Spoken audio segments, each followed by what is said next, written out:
નમસ્કાર વિદ્યાર્થી મિત્રો, આજે આપણે ધોરણ 8 ની અંદર ગણિત વિષયની અંદર પહેલા ચેપ્ટરનો અભ્યાસ કરીએ. પહેલા ચેપ્ટરની અંદર ચેપ્ટરનું નામ છે સમય સંખ્યાઓ.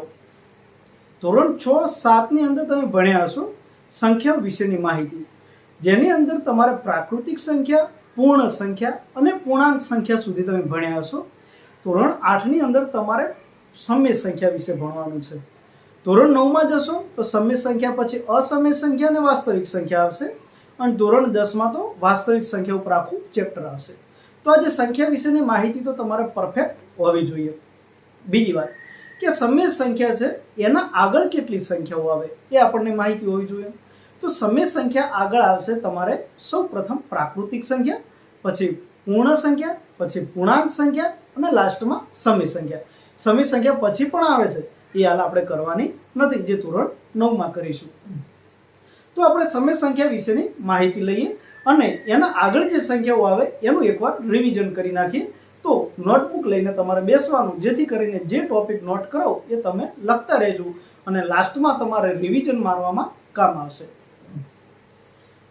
તો આપણે ચોપડીની અંદર જે પ્રસ્તાવના કહેવાય કે પ્રસ્તાવિક કહીએ, એનામાં આવે છે થિયરી. તો થિયરી આપણે જોઈ લઈએ. સૌ પ્રથમ તમારે આવશે પ્રાકૃતિક સંખ્યા. આ જે પ્રાકૃતિક સંખ્યા વિશેની તમારે બધી જ માહિતી લઈ લઈએ, જેથી કરીને એક માર્કમાં પણ પ્રશ્ન પૂછાય તો આપણને સરળતાથી આવડે. તો પ્રાકૃતિક સંખ્યા કોને કહેવાય? તો બધી ધન સંખ્યાને પ્રાકૃતિક સંખ્યા કહેવાય. પ્રાકૃતિક સંખ્યા કહે છે, બરોબર? બધી જ ધન સંખ્યા. હવે આપણને એ પણ માહિતી હોવી જોઈએ કે ધન સંખ્યા કોને કહેવાય, ઋણ સંખ્યા કોને કહેવાય. આ બધી સંખ્યા રેખા ઉપર માહિતી મળે. તો આપણે વચ્ચોવચ્ચ 0 હોય, આ બાજુ 1, 2, 3 આ રીતે અનંત સુધી જતા હોય, આ સાઈડ -1, -2, -3 આ બાજુ પણ અનંત સુધી જતા હોય. તો જે વચ્ચોવચ્ચ 0 છે અને 0 થી જે જમણી બાજુ છે એ બધી જ સંખ્યાઓને ધન કહેવાય, અને 0 થી ડાબી બાજુ બધી સંખ્યાઓને ઋણ કહેવાય. આ આપણને ખબર હોવી જોઈએ. તો પ્રાકૃતિક સંખ્યાઓ કઈ બનશે? તો કે બધી જ ધન સંખ્યાઓ, 0 થી આ બાજુ બધી જ ધન સંખ્યાઓને પ્રાકૃતિક સંખ્યાઓ કહે છે. ઓકે, આટલી માહિતી ખબર હશે. ત્યારબાદ આપણે જોઈએ પ્રાકૃતિક સંખ્યાને ઇંગ્લિશમાં શું કહેવાય? તો કે નેચરલ નંબર. બરોબર? તો નેચરલ નંબરનું n આવશે. ઓકે, તો આપણે પ્રાકૃતિક સંખ્યામાં n વડે દર્શાવાય છે. પ્રાકૃતિક સંખ્યાને શાના વડે દર્શાવે છે? n વડે દર્શાવવામાં આવે છે. બીજું કે પ્રાકૃતિક સંખ્યાને n વડે દર્શાવવામાં આવે તો એના ગણ તરીકે લખવા હોય તો આપણે આ રીતે એની અંદર સંખ્યા 1, 2, 3, 4 ... આ રીતે એને કૌંસમાં લખી શકાય કે પ્રાકૃતિક સંખ્યાઓમાં કેટલી સંખ્યાઓ આવે તો આ સંખ્યાઓ આપણે લખી શકાય છે. બીજો એક પ્રશ્ન બનશે કે પ્રાકૃતિક સંખ્યામાં સૌથી નાની સંખ્યા કઈ? તો કે પ્રાકૃતિક સંખ્યામાં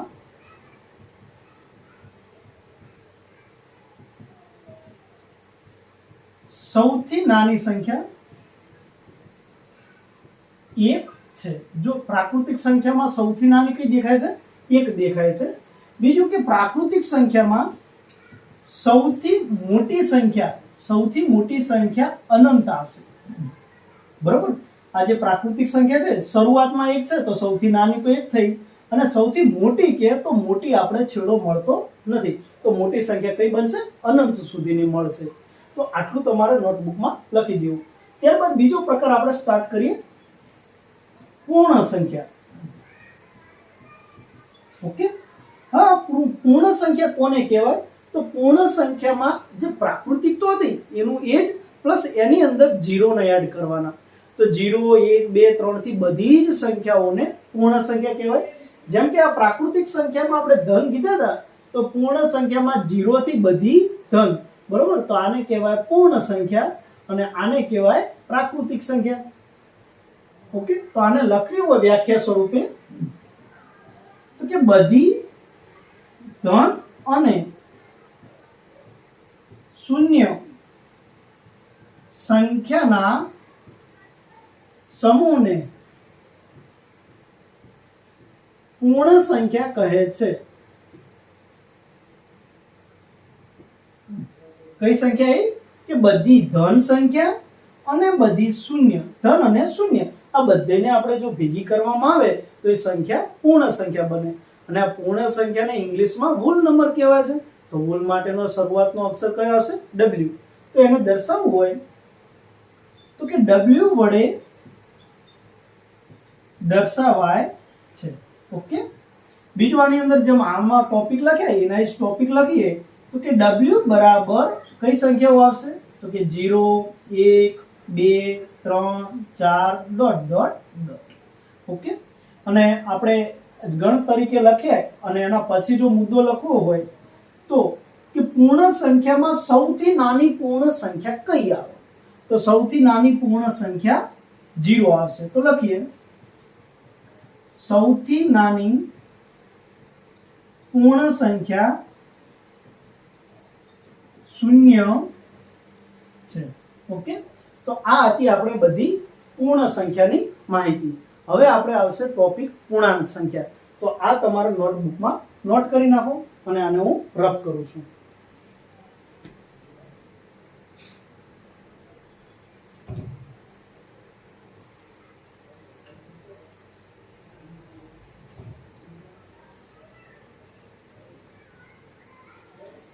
હવે આપણે આવશે એના પછીની સંખ્યા પૂર્ણાંક સંખ્યા. તો પૂર્ણાંક સંખ્યા કોને કહેવાય?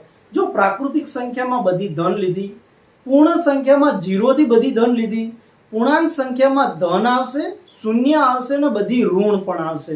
તો ઋણ શૂન્ય અને ધન બધી જ સંખ્યાઓનો સમાવેશ થઈ જાય એને કહેવાય પૂર્ણાંક સંખ્યા. તો લખીએ ત્રીજો ટોપિક પૂર્ણાંક સંખ્યા. પૂર્ણાંક સંખ્યા કોને કહેવાય? તો પૂર્ણાંક સંખ્યાની અંદર બધી ધન, ઋણ અને શૂન્યનો સમાવેશ થાય છે. તો એની અંદર આપણે સંખ્યાઓ કઈ આવશે? પહેલા તો કે પૂર્ણાંક સંખ્યાને શું કહેવાય? તો પૂર્ણાંક સંખ્યાનો પરફેક્ટ કોઈ શબ્દ નથી, પણ એક આપણે જે જર્મન શબ્દ છે જેહલેન એના ઉપરથી z શબ્દ આપવામાં આવ્યો છે. તો એને z વડે દર્શાવવામાં આવે છે.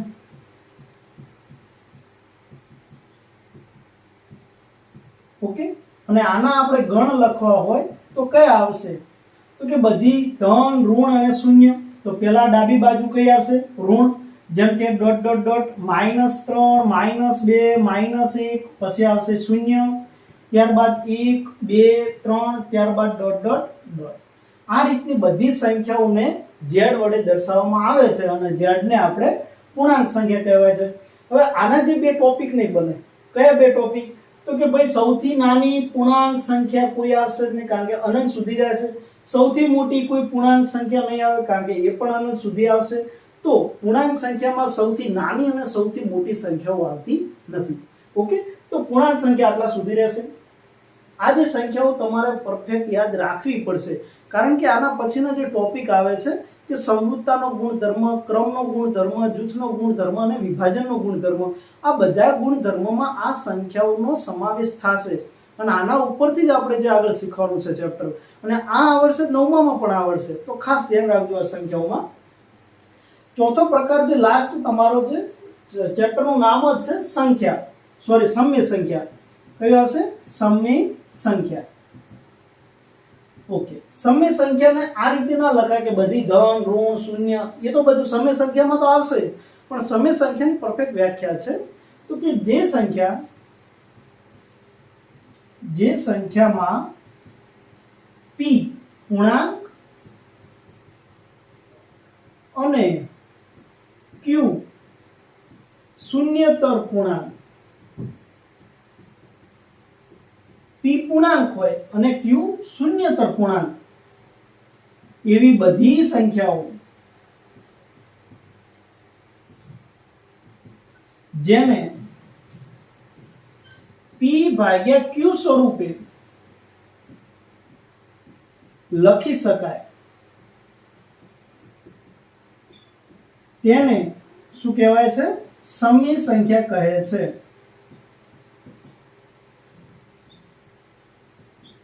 ઓકે, સમય સંખ્યાની વ્યાખ્યા છે p પૂર્ણાંક હોય, q શૂન્યતર પૂર્ણાંક હોય. શબ્દ પકડજો, p પૂર્ણાંક લેવાનો છે. પૂર્ણાંક એટલે આ પૂર્ણાંક સંખ્યાઓ.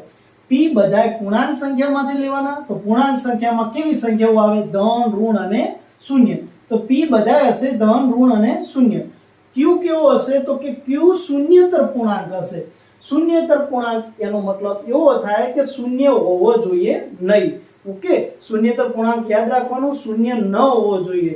તો બીજો કયો હશે? તો શૂન્ય ન હોય તો કે ધન હોય અને ઋણ હોય. આવી બધી સંખ્યાઓ આપણે લેવાની જે q માં લેવાશે. તો આપણે એના ઉદાહરણ તરીકે લખવા હોય તો આપણે લખીએ.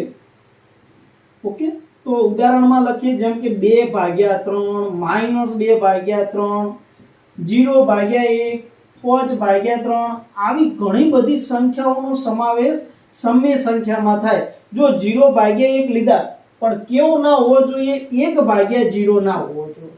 ઓકે, કારણ કે 0 નીચે હોવા જોઈએ નહીં. q ની અંદર શૂન્યતર પૂર્ણાંક દીધી છે તો નીચે જે q કહેવાય એ q ની અંદર શૂન્ય ન હોવો જોઈએ. એની જગ્યાએ તમે 2/-3 લખશો તો બી ચાલશે, પણ નીચે 0 હોવો જોઈએ નહીં. આવી બધી સંખ્યાઓના સમૂહને શું કહેવાશે? સમય સંખ્યાઓ. તો આ બધી માહિતી આપણે સંખ્યા વિશેની લીધી. તો હવે આપણે સ્ટાર્ટ કરીએ, ચેપ્ટરની શરૂઆત કરીએ. તો એની અંદર સૌપ્રથમ તમારે આવે છે સમૃદ્ધતાનો ગુણધર્મ. આ સમૃદ્ધતા શું છે? તો કે સમૃદ્ધતાની અંદર કોઈ બે સંખ્યા લેવાની, એ બે સંખ્યાનો સરવાળો કરીએ અને સરવાળાનો જે જવાબ આવે એ જવાબ જે સંખ્યામાંથી લીધી હોય એની અંદર બની જ જતો હોય, એની અંદર આવતો હોય તો એ સંખ્યા સમૃદ્ધ છે. એ સંખ્યા સરવાળા માટે સમૃદ્ધ છે. એ રીતે બાદબાકીમાં, ગુણાકારમાં, ભાગાકારમાં આ રીતે તમે અંદર સંખ્યાઓ નાખવાની, જે જવાબ આવે એ જે સંખ્યામાંથી લીધી હોય એના સાથે સરખાવવાનો, એની અંદર આવે છે કે નહીં. જો આવતો હોય તો કે સમૃદ્ધ છે, ના આવતો હોય તો નથી. તો એવા આપણે ઉદાહરણ જોઈએ. ચલો, બીજા નંબરમાં છે પૂર્ણાંક સંખ્યા. પૂર્ણાંક સંખ્યામાં કેવી સંખ્યાઓ આવે? તો તમને ખબર છે કે -3 -2 -1 0 1 2 અને 3 ડોટ ડોટ ડોટ. પૂર્ણાંક સંખ્યામાં માઇનસ, 0 અને ધન આવી બધી સંખ્યાઓનો સમાવેશ પૂર્ણાંક સંખ્યામાં થાય છે. ઓકે, તો હવે પૂર્ણાંક સંખ્યા એ સરવાળા, બાદબાકી, ગુણાકાર, ભાગાકારમાં સમૃદ્ધ થાય છે કે નહીં એ આપણે જોઈએ. તો સૌપ્રથમ આપણે આવશે સરવાળો, ત્યારબાદ આવશે બાદબાકી, ત્યારબાદ આવશે ગુણાકાર અને ત્યારબાદ આવશે ભાગાકાર. ચલો સરવાળા માટે જોઈએ. તો સરવાળામાં આની અંદરથી કોઈ બી સંખ્યા ઉઠાઈએ, જેમ કે માઇનસ માંથી ઉઠાવું તો -2 અને વત્તા આની અંદરથી ઉઠાવું 2. ઓકે, તો -2 + 2 કેટલા થઈ જાય? 0. હવે આપણે 0 વત્તા કોઈ આ બાજુથી માઈનસ કોઈ સંખ્યા ઉઠાઈએ -3. ઓકે, તો 0 વત્તા -3 તો પ્લસ માઈનસ માઈનસ, 0 માંથી 3 જાય તો -3. કોઈ બીજી સંખ્યાઓ તમારે લેવી હોય તો 2 વત્તા 3 તો કેટલા થાય? 5. આ બધી જ સંખ્યાઓ તમે જુઓ, આ બધી જ સંખ્યાઓ આની અંદર આવે છે કે નહીં. ઓકે, તો આપણે પૂર્ણાંક સંખ્યામાં આરી બધી સંખ્યાઓ આવે છે, માટે પૂર્ણાંક સંખ્યા માટે સરવાળાનો ગુણધર્મ પાલન કરે છે. તો સરવાળા માટે એ સમૃદ્ધ છે. તો લખવાનું બાજુમાં કે સરવાળા માટે શું આવશે? સમૃદ્ધ છે. ઓકે, હવે આપણે જોઈ લઈએ બાદબાકી માટે. બાદબાકીમાં શું થાય છે? તો બાદબાકીની અંદર આપણે કોઈ સંખ્યા લઈ લઈએ, જેમ કે -2. હવે અહીંયા બાદબાકી કરવાની છે તો બાજુવાળો જે સંખ્યા લઈએ એ જો માઈનસ માંથી લઉં ને, માઈનસ માંથી, તો એ કૌંસમાં આવશે. બરોબર, 2 માઈનસ માઈનસ જોડે જોડે નહીં થાય, બીજું માઈનસ એક કૌંસમાં આવશે. તો આનો જવાબ લઈએ તો -2 માઈનસ માઈનસ +3. 3 માંથી 2 જાય તો 1. ઓકે, બીજી કોઈ સંખ્યા લઈએ 0 માઈનસ માઈનસ 4. ચલો 0 માઈનસ માઈનસ પ્લસ તો 0 + 4 કેટલો આવ્યો જવાબ? 4. ત્રીજી કોઈ સંખ્યા લઈ લઉં કે 3 માઈનસ 4. તો 3 માઈનસ 4 કરીએ તો -1 જવાબ આવે. હવે ત્રણેય જવાબને જોઈએ, 1 4 અને -1. આ ત્રણે ત્રણ જવાબો આની અંદર આવે છે કે નહીં? તો કે 1 આવે છે, આગળ જતા 4 આવશે, અને આ બાજુ માઇનસ આવશે. તો બાદબાકી માટે સંવૃત થાય છે. શું લખીશું? કે બાદબાકી માટે સંવૃત થાય છે. ઓકે, તો આપણે જોયું તો આગળ પૂર્ણ સંખ્યા હતી, તો પૂર્ણ સંખ્યામાં બાદબાકી માટે સંવૃત નતું થતું, પૂર્ણાંક સંખ્યામાં બાદબાકી માટે સંવૃત થાય છે. હવે આપણે જોઈ લઈએ ગુણાકાર માટે. તો ગુણાકારમાં શું કહે છે?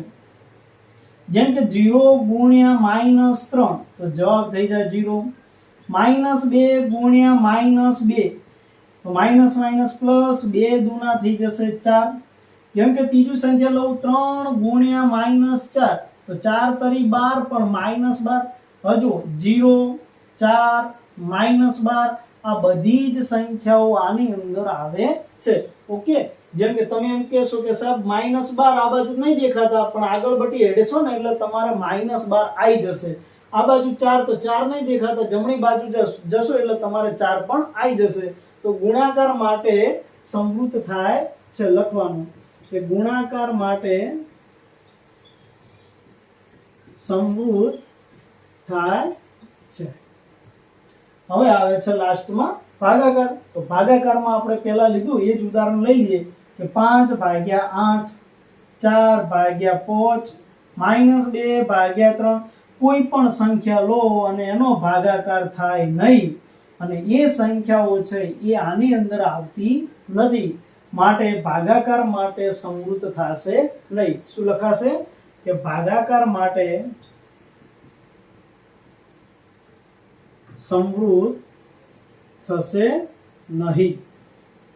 ઓકે, તો આ જે હતું તમારે સંવૃતતાનો ગુણધર્મ ભણ્યા, જેની અંદર પૂર્ણ સંખ્યા અને પૂર્ણાંક સંખ્યામાં, પૂર્ણ સંખ્યામાં તમારે સરવાળા અને ગુણાકાર માટે સંવૃત હતું, પૂર્ણાંક સંખ્યામાં સરવાળા બાદબાકી અને ગુણાકાર માટે સંવૃત થયું, પૂર્ણ સંખ્યામાં કોના માટે સંવૃત નહીં થતું?